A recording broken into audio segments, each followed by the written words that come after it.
نام پر ہم نے غور کیا. اس کے بعد پھر قادر مطلق. لفظ قادر مطلق جو ہم خدا کے لیے استعمال کرتے ہیں، تو اس قادر مطلقیت میں دراصل خدا یہ نہیں ہے کہ وہ سب کچھ کر سکتا ہے. یعنی اب آپ دیکھیں کہ کر سکنے میں تو پھر بدی اور برائی اور بہت ساری باتیں آ جاتی ہیں. ہاں وہ سب کچھ کر سکتا ہے، لیکن جو اس کی شان کے شایع. اب اگر ہم یہ کہہ دیں کہ وہ سب کچھ کر سکتا ہے تو ہاں بالکل اس کے دو ہی آنسر ہو سکتے ہیں کہ نہیں بھی اور کر بھی سکتا ہے. نہیں بھی کر سکتا اور کر بھی سکتا. اگر ہم یہ کہتے ہیں کہ نہیں کر سکتا تو پھر وہ قادر مطلق نہیں. تو اس میں دیکھیے سوال کا جو جواب ہوتا ہے وہ پھر اس طرح سے کوئی بھی سوال ہے تو سوال کا جو جواب ہے وہ ہاں یا نہ میں نہیں ہوتا. کئی دفعہ ہم تعویل بھی پیش کرتے ہیں. اے آدم تو کہاں ہے؟ تو یہ کیا اس سوال کی نوعیت کیا ہے؟ تعویل مطلب اس کی تفسیر، تشریح، وضاحت. اے آدم تو کہاں ہے تو یہ سوال ہے، لیکن اس سوال کا جواب یعنی جو نوعیت ہے اس سوال کی وہ کیا ہے؟ وہ یہ ہے کہ دراصل تمہیں یہ کام نہیں کرنا چاہیے. قائم تیرا بھائی کہاں ہے؟ اب دیکھ لیجئے کہ اسی سوال میں ایک اعتراض یہ قائم ہوتا ہے کہ اگر خدا سب کچھ جانتا ہے تو پھر سوال کیوں کرتا ہے؟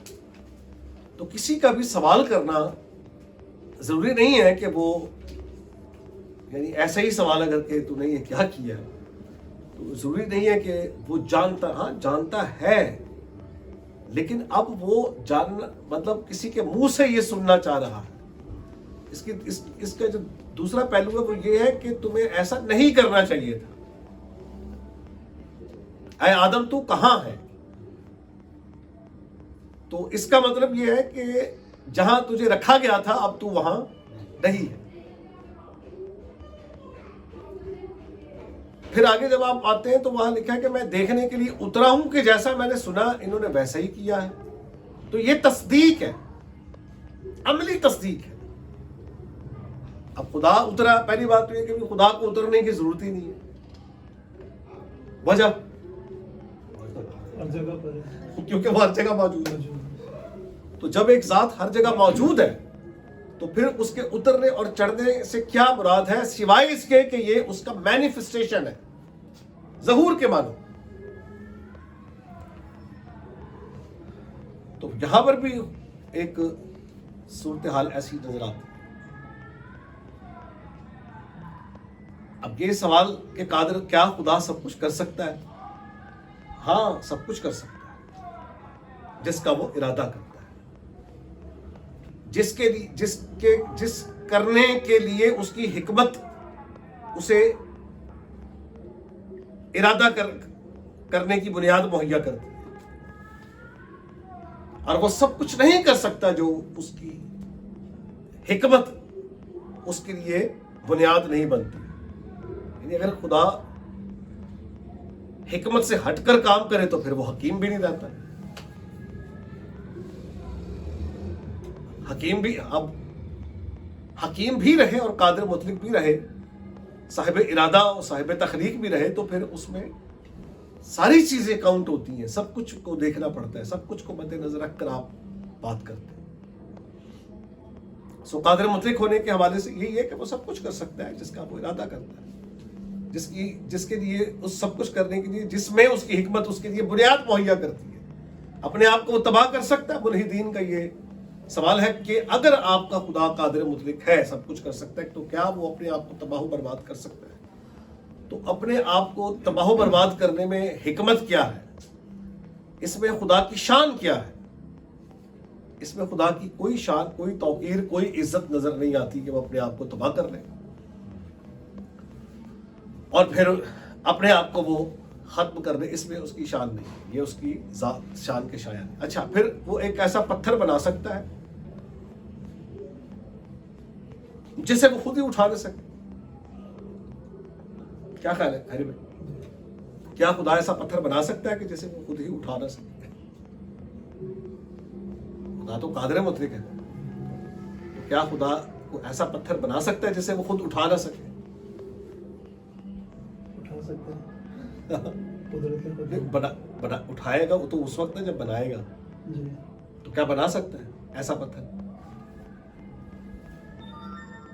نہیں بنا سکتا. تو جب آپ نہیں کہہ دیں گے تو پھر ملحد کہے گا کہ دیکھیں جی آپ کا خدا قادر مطلق نہیں ہے. وہ پھنسانے والی بات ہے. سکہ لے کر آئیں گے سبزی کے پاس، کیا لگے گی؟ کیا یہاں پر انہوں نے سوال کیا تھا؟ تو مسیح نے ان سے کیا مانگا؟ سکہ لاؤ. تو سکے پر کس کی تصویر تھی؟ کیسر کی تھی. تو مسیح نے کوئی جواب تو ان کو ڈائریکٹ جواب تو نہیں دیا. پھر انہوں نے پوچھا کہ یہ کام تو کس کے اختیار سے کرتا ہے؟ تو مسیح نے یہاں پر بھی کہا کہ پہلے تم بتاؤ کہ یوحنا خدا کی طرف سے تھا یا مین میڈ تھا. اگر وہ مین میڈ کہیں تو سارے لوگ نبی مانتے تھے، اور اگر یہ کہیں کہ خدا کی طرف سے تھا پھر وہ اس پر ایمان بھی نہیں لائے. تو کوسچننگ جو ہے اس میں کراس کوسچن بھی ہوتا ہے. اب وہ ایک ایسا پتھر بنا سکتا ہے جسے وہ اٹھا نہ سکے. اگر بنائے تو پھر اٹھا نہیں سکتا، اٹھا نہ سکے تو پھر قادر مطلق. اگر بن بھی جائے بنا بھی دیتا ہے. تو ایسا پتھر اس قسم کے پتھر کا کوئی وجود نہیں ہے دنیا میں. اسے کہتے ہیں ممتنع الوجود، کہ کوئی اس قسم کا پتھر کائنات میں ہے ہی نہیں کہ جسے وہ اسے بنایا ہو اور اسے وہ خود اٹھا نہ سکے. ایسا کوئی وجود ہے ہی نہیں. لیکن بہرحال پھر بھی کوسچن تو سامنے آتا ہی ہے نا. ایک سوال تو لوگ کر ہی رہے ہیں کہ جی ایسا. تو اس ہر سوال کا جواب ہاں یا نہ میں نہیں ہوتا، اور ہر سوال کا جواب جو ہے اس کے لیے جو آپ کے پاس منطق ہے وہ بھی ہونا چاہیے کہ کیا خدا اگر ایسا پتھر بنا لے تو پھر اٹھا نہیں سکے گا؟ پھر قادر مطلق نہیں رہتا. تو ایسا پتھر ہے ہی نہیں کہ جسے وہ بنائے اور اسے وہ اٹھائے. یہ ایک ایسا وجود ہے جو ہے ہی نہیں ہے. یعنی اڑنے والا گھوڑا 6 پروں والا ہاتھی ہے ہی نہیں. یہ ممتنع الوجود ہے. تو اس کی قادر مطلقیت میں وہ سب کچھ کرتا ہے، کر سکتا ہے جس کا وہ ارادہ کرتا ہے. اب آپ یہ دیکھیے کہ پوری کائنات ہے، اور کائنات میں جو حجم ہے اس کائنات کا، میں سیاروں کا جو حجم ہے اس کا آپ اندازہ اس طرح سے لگائیے کہ یہ جو ہماری زمین ہے، سولر سسٹم کا جو ہمارے سولر کا جو سورج ہے، اس میں 10 لاکھ ایسی زمینیں ہوں تو وہ سما سکتے. پھر اس سورج سے بڑے بھی سورج ہیں جس میں ایسے کروڑوں سورج سما سکتے. اور وہ دکھاتے رہے، ایک فلم بھی بنی ہوئی ہے سیاروں کے حوالے سے، چھوٹا بڑا سیارہ جو ہے. تو ایک جو آخر میں جو سیارہ بتایا جاتا وہ تو بہت بڑا ہے. وہ پوری ایک سمجھ لیجیے کہ مثل کائنات ہے، لیکن وہ ایک جسم، اجسام میں سے ایک جسم ہے. یہاں سے یہ پتہ لگتا ہے کہ خدا اپنی قوت اور قدرت میں کس قدر وسیع ہے. اس کی قدرت کتنی وسیع ہے کہ وہ اپنی قدرت کاملہ سے اتنے وسیع جسم خلق کر سکتا ہے. اور پھر نیستی سے ہست کرنا ہی یہ کوئی عام بات تو نہیں ہے کہ جہاں کچھ بھی نہیں تھا وہاں خدا نے بہت کچھ خلق فرمایا. اور کس طرح، اب دوسری بات یہ ہے کہ خدا نے کس طرح یہ سوال ہے کس طرح پیدا کیا. تو اس سوال کا جواب بائبل دیتی ہے کہ کس طرح پیدا کیا. لکھا ہے کہ اپنی قدرت کے کلام سے کہا اور ہو گیا. پھر یوحنا رسول اس حوالے سے بات کرتے ہیں. وہ یہ کہہ رہے ہیں کہ کوئی چیز اس کے بغیر، یعنی باقاعدہ طور پہ کلمے کا انٹروڈکشن دینا پڑا ہے. یوحنا کی انجیل، یہ جو اس کا جو آغاز ہے یا اس کا جو نفس مضمون ہے وہ مسیح کی آفاقی حیثیت کو بیان کرتا ہے. اور اس کا جو سمبل ہے وہ ایگل ہے. ہاریزنٹل کیا ہوتا ہے؟ سیدھا ہاریزنٹل لائن. اور ورٹیکل، میتھیو، مارک اینڈ لوک نے کرائسٹ کو ہاریزنٹل بیان کیا ہے. بٹ یوحنا رسول نے مسیح کی شخصیت کو ورٹیکلی بیان کیا. اگر وہ اس کے زمینی پہلوؤں کی بات کرتے ہیں تو یوحنا رسول نے مسیح کے آسمانی پہلو پر روشنی ڈالی ہے. متی کا جو سمبل ہے وہ شیر ہے. مارک کا جو سمبل ہے وہ بیل ہے, جس میں اس نے خادم کے طور پر مسیح کو پیش کیا. ٹھیک ہے نا. متی کا جو سمبل ہے شیر ہے, تو اس نے مسیح کو بادشاہ کی حیثیت سے پیش کیا. پھر لوک کا جو سمبل ہے وہ مین ہے, اور وہاں خداوند یسوع مسیح کی انسانیت کو اسے کامل انسان کے طور پر پیش کیا ہے. اور یوحنا رسول کا جو سمبل ہے وہ ایگل ہے, جس میں وہ مسیح کی آفاقی آسمانی حیثیت کو بیان کرتا ہے.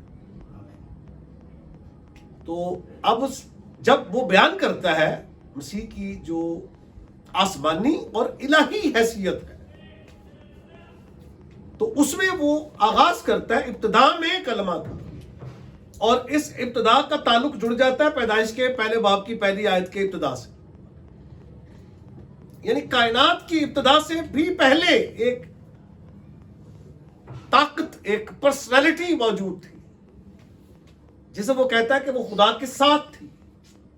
اور پھر یہ بتاتا ہے کہ وہ اپنی حیت میں جہاں اسے بہت کچھ مانا جاتا تھا, یعنی لوگوس کی بات کر رہا ہے کہ اسے میڈیم بھی مانا جاتا تھا, اسے وسیلہ تخلیق کائنات بھی مانا جاتا تھا, اسے بہت کچھ مانا جاتا تھا, مادے کی ترتیب اور تشکیل کی بنیاد اسے مانا جاتا تھا. پھر اسے مانا یہ جاتا تھا کائنات کی ہر شے میں اس کا سریاں موجود ہے.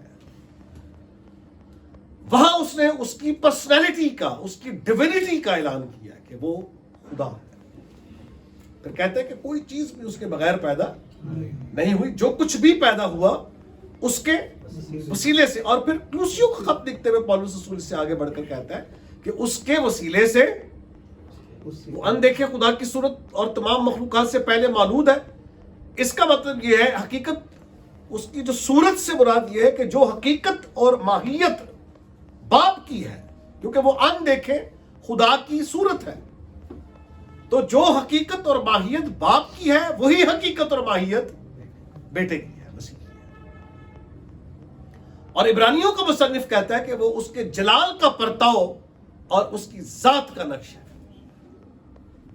اور پھر اس میں جو بات سیکھنے والی یہ ہے کہ یوحنا کی انجیل میں اس پرسنالٹی کو کلمہ کہا گیا ہے, اور عبرانیوں کا مصنف اس کو بیٹا کہتا ہے. تو فلسافیکل لینگویج میں that he was logos, اور ریلیجن لینگویج میں ہم اس کو سن کہہ رہے ہیں, بیٹا, جو باپ کی عکاسی کر رہا ہے, جو باپ کی ذات کا آئینہ دار ہے, اس کے جلال کا پرتاؤ اور اس کی ذات کا نقش ہے.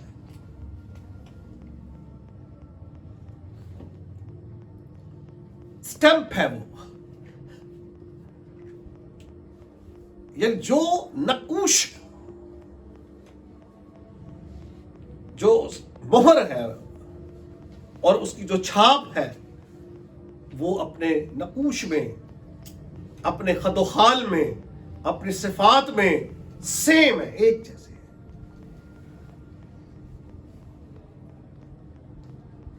باپ اور بیٹے میں ایک ریلیشن ہے, ریلیشن پائے جاتے ہیں. اس میں ریلیشن کا اظہار ہوتا ہے, بیٹا کہنے سے ریلیشن کا اظہار ہوتا ہے کہ ان کی ایک گہری نسبت ہے. کلمے کا خدا کے ساتھ, باپ کے ساتھ ایک انٹیمیٹ ریلیشن ہے, ایک گہرا رشتہ ہے.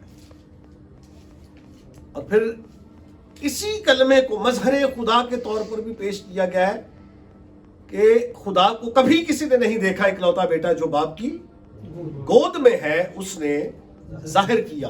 اب یہاں پر ایک اور لفظ آپ کو سیکھنا پڑے گا, اور وہ لفظ ہے گود, جس کے لیے گریک ورڈ جو ہے وہ کولپون استعمال ہوا ہے. کولپون کا مطلب بنیادی طور پہ خلیج ہے, یعنی وہ حصہ خشکی کا جو پانی کے اندر تک ہوتا ہے, انر ورلڈ. یہ باطن کو ظاہر کرتا ہے کہ کلام جو ہے باپ کی ذات میں اس کا جو مقام ہے وہ کیا ہے؟ اس کی گود میں ہے. لکھا کہ خدا نے اپنے ہر نام سے زیادہ اپنے کلام کو عظمت دی ہے. یعنی اگر خدا کے جتنے بھی نام ہیں اس تمام کی اگر ہم گود بنائیں اور اس میں ہم کلام کو رکھیں تو یہ خدا کی ذات میں ان تمام صفات میں خدا کی ذات میں یہ مقام بیٹے کا جو مقام ہے. پھر فلپیوں کا جو مصنف وہ یہ کہتے ہیں کہ گرچہ وہ خدا کے برابر تھا. تو اب یہ جو باتیں ہیں ساری، اب آپ نے یہ سب جانا ہے کہ وہ قادر مطلق ہے، وہ یہوہ ہے، اس کا نام یہوہ ہے. پھر ہم نے یہ سیکھ رہے ہیں کہ قادر مطلق ہے. تو یہ بائبل مقدس اس کی بنیادیں فراہم کرتی ہے. تو یہ جو کلمہ ہے پھر اس یعنی خدا کی جو صفت قدرت ہے اس کے ظہور کے لیے پیچھے جو خدا کی ذات میں جو سیکنڈ پرسن ہے وہ اس قدرت کا مظہر ہے. وہ خدا کی ذات کا بھی مظہر ہے، کیونکہ وہ دیکھیں خدا کو کبھی کسی نے نہیں دیکھا، اکلوتا بیٹا جو باپ کی گود میں ہے اس نے مظہر کیا اس کا. سو خدا کی قدرت، پھر لکھا ہوا ہے کہ مسیح جو خدا کی قدرت اور اس کی حکمت ہے. پھر وہ قدرتوں، حکمتوں اور قدرتوں کا کیا ہے؟ بائبل کیا کہتی ہے؟ وہ مجموعہ ہے، قدرتوں کا مجموعہ ہے. تو خدا اپنی قدرت کو ظاہر کرتا ہے، لیکن اب اس کے لیے جو وسیلہ ہے وہ خدا کا کلام ہے، خدا کا کلمہ جو ہے اس کے وسیلے پہ لکھا ہے کہ وہ اپنے کلام کی قدرت سے اس کائنات کو نہ صرف بناتا ہے بلکہ اس کائنات کو کنٹرول کرتا ہے. کلام کنٹرول کرتا ہے. اور اس میں جو ہمیں جو سکھایا گیا یا جو ہمارے لیے سیکھنے کے لیے وہ یہ ہے کہ اگرچہ ہم خدا کی صورت پر پیدا کیے گئے، پھر آگے جو ہمیں اتھارٹی دی گئی ہے، ہمیں جو اختیار دیا گیا ہے وہ بھی اسی قسم کا ہے کہ تم اس پہاڑ سے کہہ سکو کہ سرک جا تو یہ سرک جائے.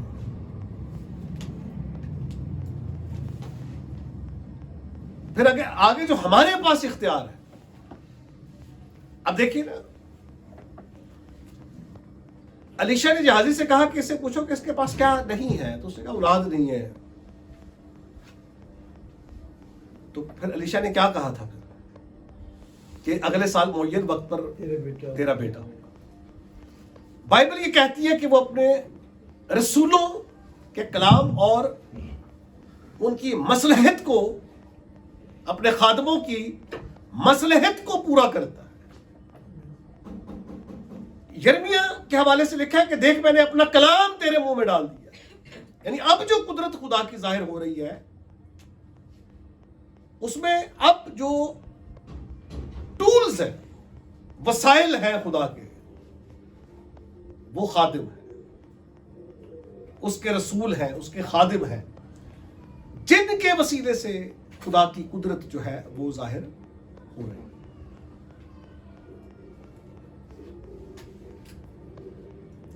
تو خدا کی قدرت کا جو کہ ظہور کا جو وسیلہ ہے، بنیاد ہے، وہ کیا ہے؟ کلام، جو اس کے قادر مطلق ہونے کی بنیاد مہیا کرتا ہے. پھر ہم اور بھی مسائل میں گئے قادر مطلق کے حوالے سے. تو اب خدا کا جو نام ہے الوہیم، الوہیم کا جو روٹ ورڈ ہے، یہ جو مادہ ہے اس کا جو روٹ ورڈ استعمال ہوتا ہے وہ ایل ہے اور الو، ایل اور الو. آگے آگے یہ آگے تو ایل جو ہے اس کا مطلب یہ ایکچولی بیسکلی اریمک ورڈ ہے جس کے معنی ہے خالق، خدا جو آرٹسٹ ہے.